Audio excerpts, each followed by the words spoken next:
Opposition leader Aubrey Norton recently upbraided Minister of Home Affairs Robeson Benn for his comments regarding the frequency of fires to public buildings. At the scene of a fire which ripped through a section of the Director of Public Prosecution's office in November last year, Minister Benn told reporters that it appeared that the country was experiencing a trial by fire again. While Norton agrees with the statement, he reminded of the alleged unpleasant history of fires under the present regime. In the 1960s to the 1990s, they set fire to hundreds of acres of sugarcane plants, burned schools and bridges as they sought to cripple both the industry and the nation's economy. Mysterious fires under the PPP watch are etched in the memory and psyche of this nation.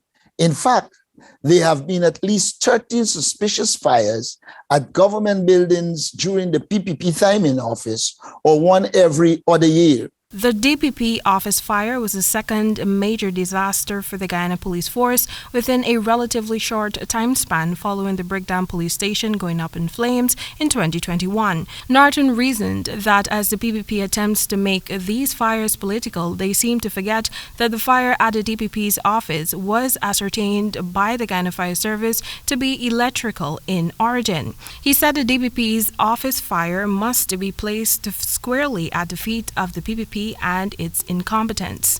During the onslaught of the major fires last year, the combined coalition called for a number of things they believe would improve the country's response and preparedness for these events. Additionally, there must be an immediate assessment of the response mechanisms present and a review of the available equipment and the human resource capacity.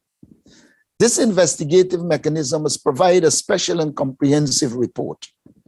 The findings must be made available for the public scrutiny and immediate remedial action. 2, a review of the Fire Service Act and recommendations for the modification at the parliamentary level. Neither of these actions was taken, and thus the country's buildings and public documents remain at risk, Norton contends.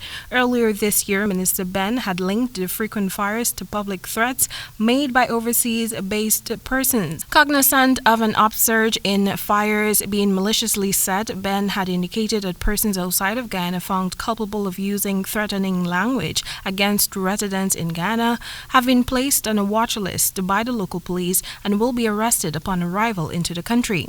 Several schools, including the North Rheinveld Multilateral School, were ravaged by fire last year. Timeka Rodney reporting for the HGP Nightly News.